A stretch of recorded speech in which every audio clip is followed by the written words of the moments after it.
We thought we would share with you some ideas around how important culture is, particularly in a crisis. We talk about leading with gratitude, how important that is to make people feel valued and assured. The definition of a winning culture, which we think is so important, where people believe what they do matters. They feel valued. And especially during tough times. Let's tell you a little story how we began our book, Leading with Gratitude. It was actually during the last of the recession, during 2008. We were working with Gary Ridge, who was the CEO of WD-40 Company.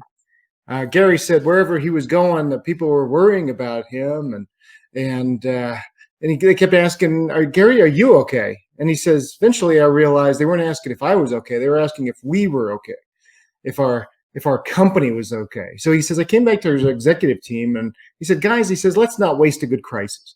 Everywhere our people are going to go, they're going to hear about the horror, but when they come work for us, they're going to hear about hope. So he established a few rules. The first was that no lying, no faking, no hiding conversation.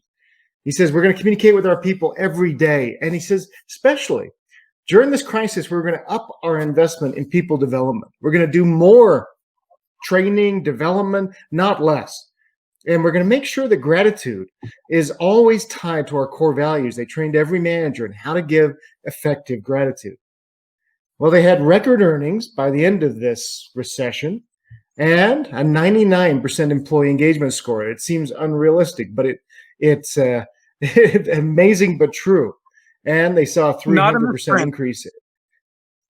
Not a misprint, exactly. A 300% increase in their market cap over that time. What happens with great leaders during tough times is that they become more grateful to their people, not less. Right, Chess? Absolutely. And it brings us to this idea of how do you keep hope alive? How do you engage the hearts and minds of your people and make sure they're focused on the right behaviors? It's really interesting. We talk about going back to university, don't we? Gratitude 101. Yeah. And one of the leaders that we studied that was so remarkable, Alan Mulally.